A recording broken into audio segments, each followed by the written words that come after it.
Hi, everyone, and welcome back to another Chart of the Week. I'm Lisa Miller. The first thing is I wanted to welcome the close to 300 people that are new to the Chart of the Week just in the last couple of days.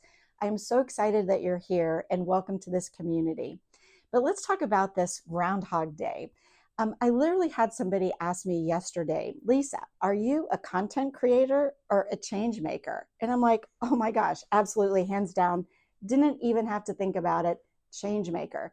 But it reminded me that I have to remind myself about why did I do this research? So when I wrote this book, and many of you have seen it, I want to focus on this line underneath, the untold lessons from the pandemic. The reality of it is that's the whole reason I wanted to do the research in the first place, was so we don't repeat mistakes. But guess what? I think we're kind of repeating the mistakes. So let's take a look at some numbers.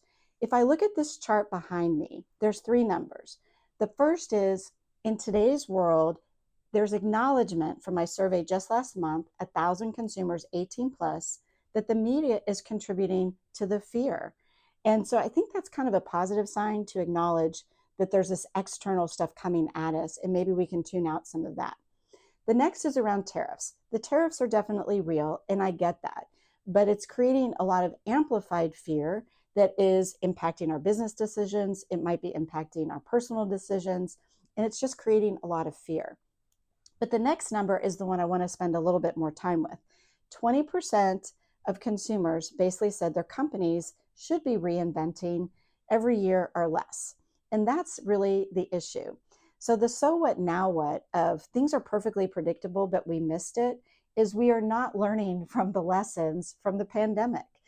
If your company went through some crazy gyrations around the tariffs, it should have been perfectly predictable, because the supply chain disruptions that we had in 2021 in the pandemic, what lessons were learned about diversifying our supply chain or looking at different options so it's not single source. So that learning from that disruption of supply chain should have carried forward to help us with the supply chain disruptions that could be happening now.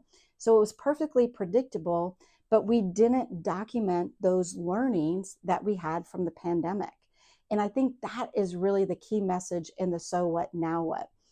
Everybody listening to this, every month or every 3 months, you literally need to be talking about what will kill your company, because we don't make great decisions.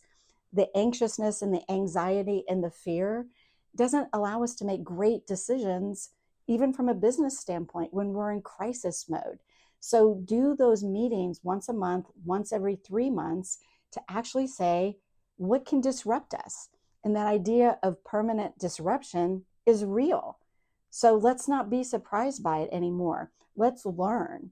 And you might even go back to some of the lessons that your companies learned during the pandemic and how you got through it.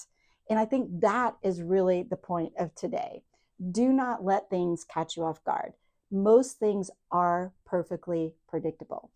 Well, thanks for joining me for this one. And please keep sharing this newsletter. Send it to your team, send it to your colleagues. Please, let's get this message out. I think it's really important to find our way back to joy. Well, until next time, thank you so much.